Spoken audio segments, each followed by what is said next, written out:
Last week I was looking at 1 Samuel chapter 3, and the first verse in it says, "Meanwhile, the boy Samuel served the Lord by assisting Eli." I'd not read that version before. I'd not made the link between Samuel learning to serve God by assisting Eli. So I looked at other versions. Most other versions have something similar to this. The boy Samuel ministered before the Lord under Eli. And when I thought about it, I realised that actually it is saying the same thing. He's learning to serve God by ministering under the tuition, under the teaching of this priest Eli.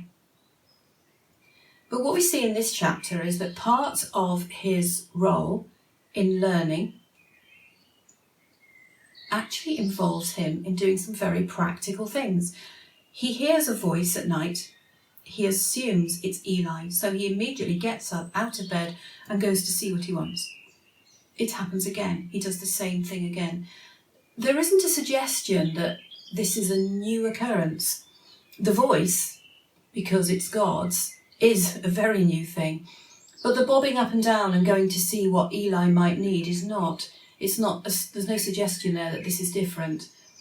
And it may be that because it tells us in this chapter that Eli is now getting old and he's almost blind, that this has actually become part of what Samuel does. And it made me think about how often we can end up doing things that are mundane or practical. They're hidden, they're unseen. And yet they can all be a way of serving God. The later chapters tell us about Eli as a person, and he wasn't a very good high priest. He did not take a stand against the evil that his own sons were doing. And God deals with this. When Eli dies, we're told that he falls and that he breaks his neck, and he was heavy. It actually tells us that he was heavy. This is an old man who's not aging well. He's not doing well. It may be that Samuel's role wasn't what he expected.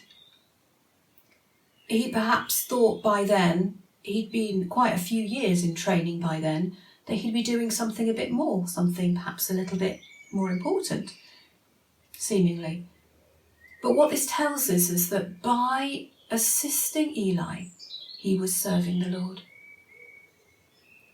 I wonder if you too are in a situation where you might be doing something that is very practical, very mundane, perhaps doesn't feel important, perhaps it's very hidden, or even that you are working for someone or something that is not doing their very best, and that makes you feel conflicted about what you're doing.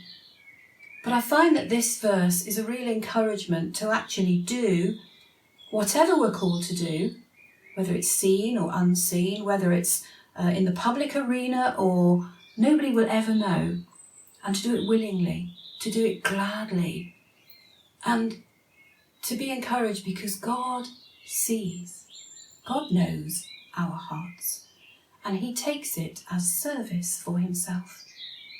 In Colossians 3, it says, "Work willingly at whatever you do, as though you were working for the Lord rather than people." And that makes it very clear.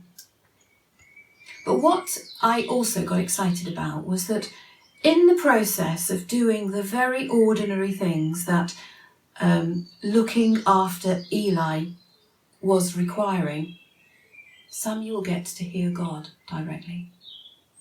And I think so often God surprises us in the middle of the mundane, in the middle of washing up, in the process of doing some gardening or doing some dull paperwork. God can turn up and speak to us directly. He can speak into a day and transform it forever.